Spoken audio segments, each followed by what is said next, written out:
What's up guys, Tugi here with a quick tutorial. I know it's surprising, isn't it? A tutorial from me, this time covering penalty kill strategies as requested by a viewer, so thank him directly for this.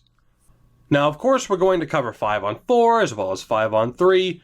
Unfortunately, no, elephant in the room, there will not be gameplay footage to showcase what I am talking about, as is the case with most of my tutorials, but remember, this is more X's and O's. This isn't exactly what you need to do.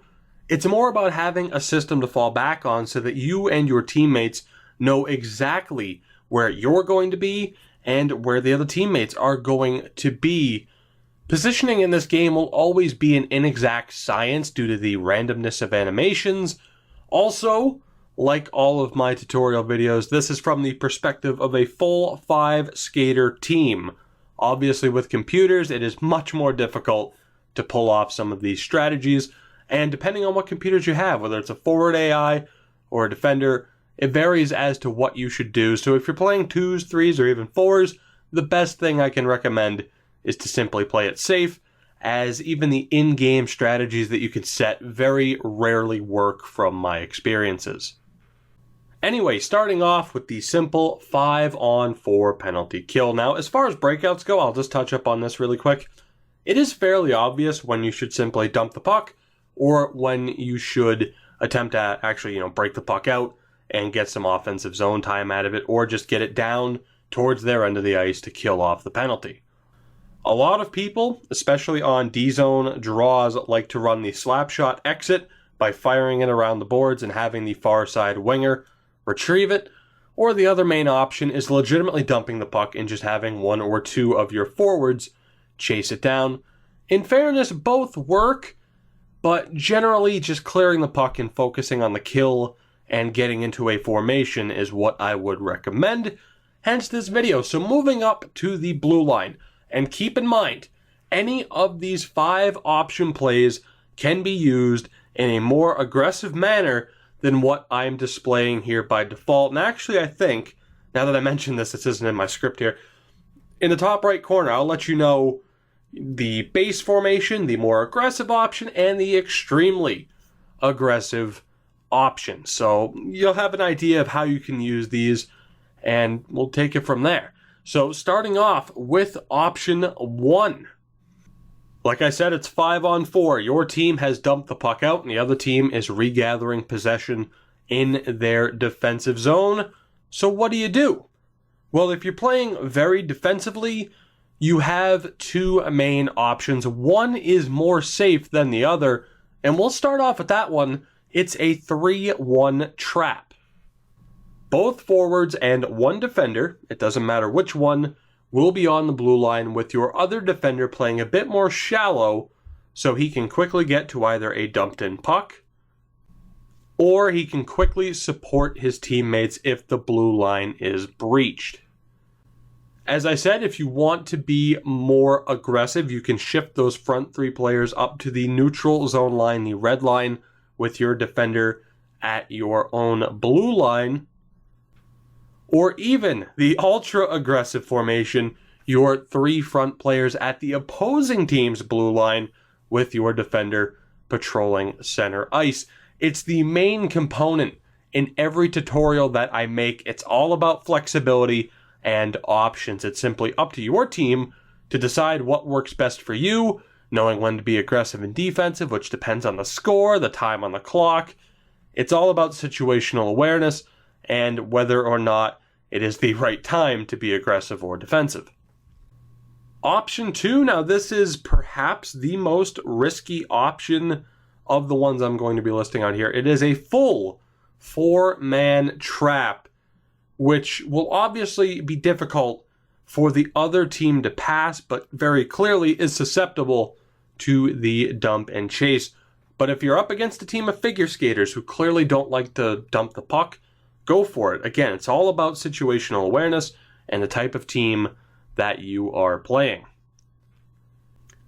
Option 3, it's also aggressive in its own way. It is a 1-3 trap with one forward patrolling the front line looking to cause turnovers, while the back 3 patrol the blue line, or of course in the more aggressive formation, you shift them up, and then again you shift them up once more in the ultra aggressive version of this.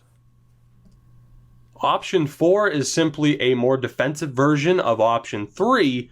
It's a 1-2-1 diamond trap with the top forward pestering the opponents, the other forward and one defender patrolling the blue line or whatever line you are on, depending on how aggressive you are, and the last defender being a bit further back to, of course, support or cover the dump and chase.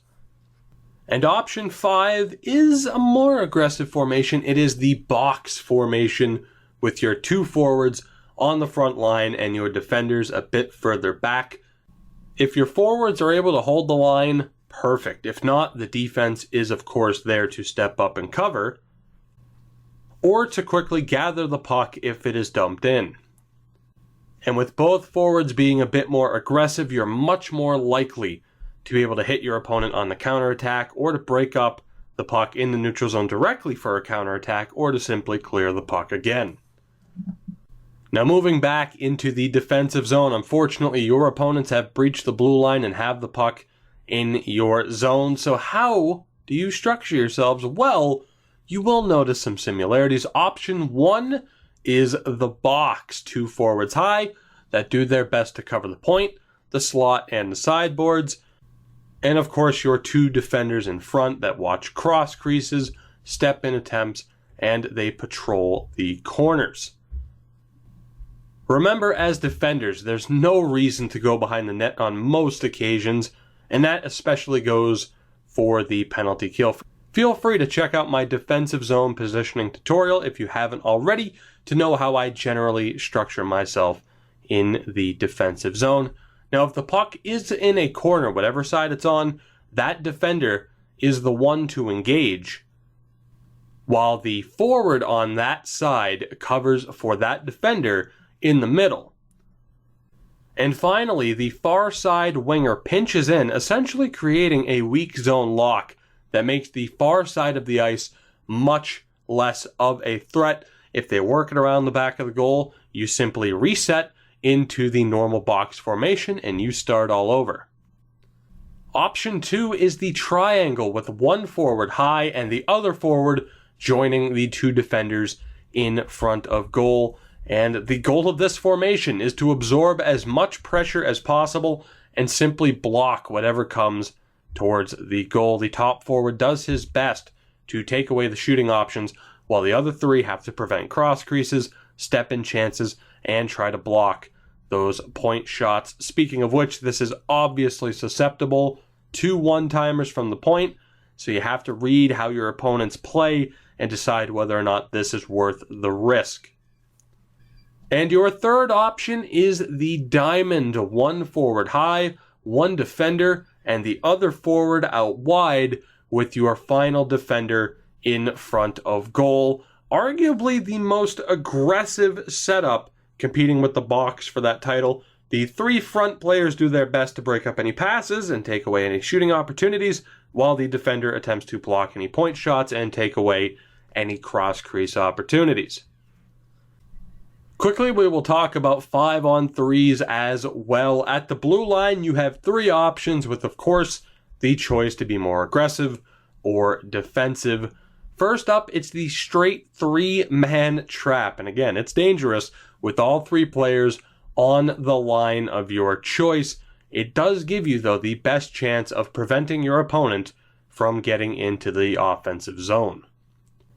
Option 2, it is a 1-2 setup with one forward up top and the other two players patrolling the back line. And option 3, a 2-1 formation with two players patrolling the front line and the other player playing shallow as the last line of defense. In the zone on a 5-on-3, well, unfortunately, you really only have two options. A 1-2 formation with one forward high and the other two players defending the front of the goal. The more defensive of the two options. If your opponents like their cross-crease opportunities, this is the way to go. And then obviously you have a 2-1 formation with two players high and one forward in front of the goal if your opponents like point shots or stepping into the slot to shoot. this is your best bet to defend them. And guys, that's pretty much it. Let me know down in the comments below what your team uses, especially if it's a strategy that I didn't necessarily cover here. As always, I feel like I'm forgetting to mention something. And let me know in general what your thoughts were on this video. Again, it was a spur-of-the-moment idea after a suggestion, but I do feel like this X's and O's style video is my bread and butter and makes it easier to understand the concepts that I am presenting. As always, feel free to support my channel by any way you deem necessary. And if you're new around here, feel free to check out some of my other videos, and I will catch you guys later.